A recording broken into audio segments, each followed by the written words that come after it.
Welcome to this guide of Formula V SIMAGIC Rookie Series fixed at Summit Point Raceway on the Summit Point Raceway configuration. Today we're going to be teaching you how to set faster lap times if you're a rookie new to iRacing and you're just trying to learn things a little bit more. Today we'll be teaching you a good qualifying time. So just listen on. First time doing one of these kind of review videos here on the MC Motorsports channel. So make sure you drop a like and subscribe if this does help you pick up some speed. We're hoping to get in the 128s, maybe even 127 with this qualifying lap. In Formula V races, I usually don't even qualify. I usually just start in the back. This is the bottom split, by the way, as my high rating is only 200 because I don't really try in these series. I'm not really trying to get a low I rating, but you know, just how kind of it is.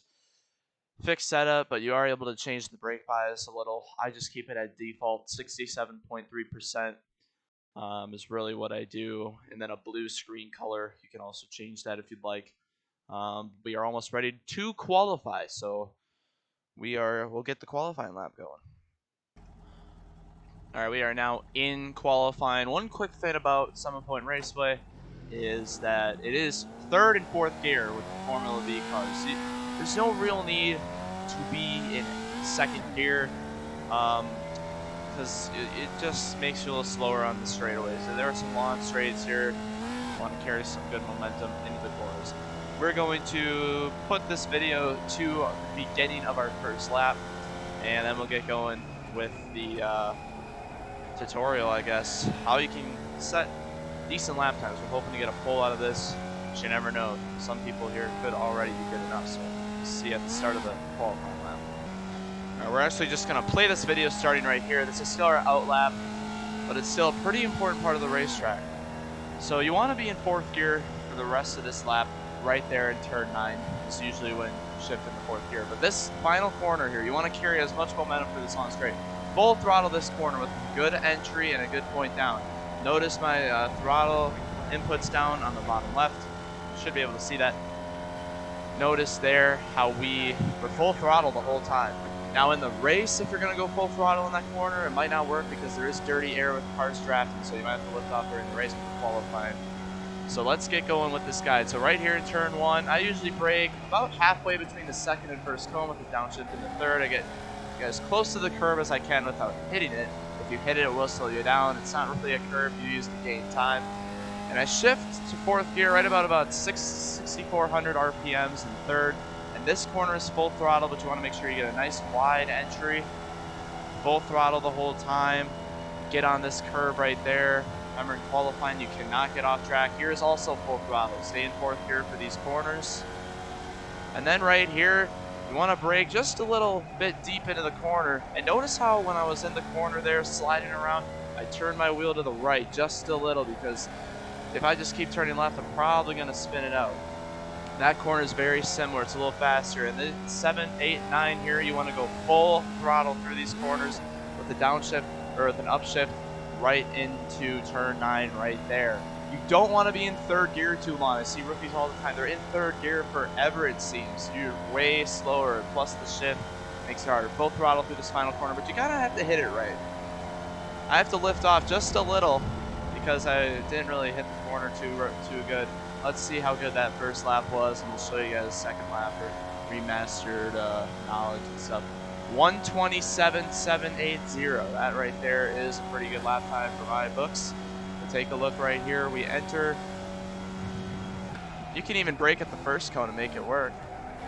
But you kind of want to make sure we were a little, since we sent it deeper, we were a little slower on exit. And notice right when my RPMs get to about 6,400, I upshift. This corner, full throttle. Kind of got to hit it right as well. I don't hit this bottom curve too much because it's kind of like turn 1's curve. It's really tall and get you offset. Right here, you can also get below this white line. And you don't have to enter too high for this full throttle corner, but right here, this is probably the most challenging corner for a lot of people. You want to make sure you can keep the car stable in that corner. And same with right here, still in third gear.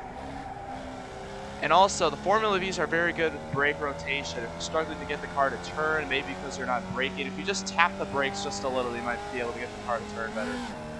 full throttle through here. You might be able to get on that inside curb right there to help you through the corner just a little. But we're full throttle right here. 4th gear. And then full throttle through this final corner. There we go. Hit it perfectly right on the inside.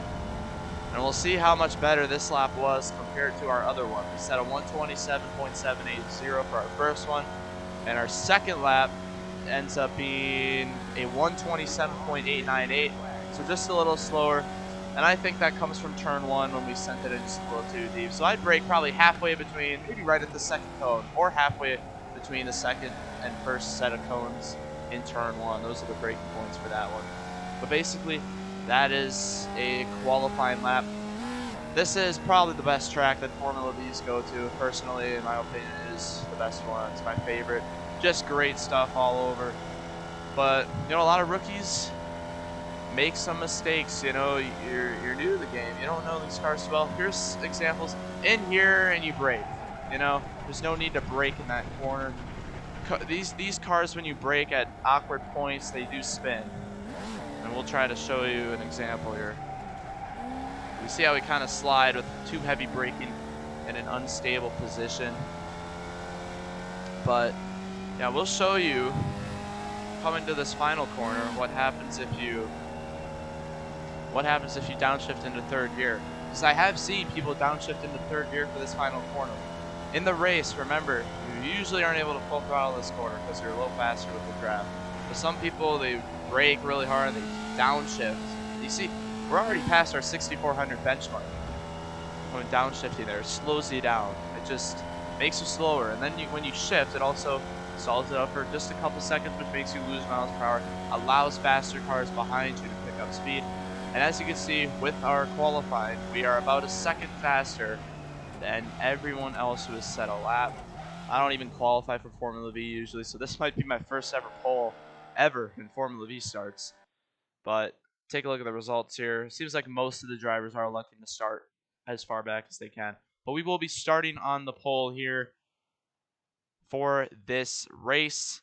So hopefully that guide helped you guys out. It's the first time doing like a video guide like that, but hopefully it did help and you were able to make some gains on your lap times. If you have any questions or any other things, just comment in the comment section if you need any extra help.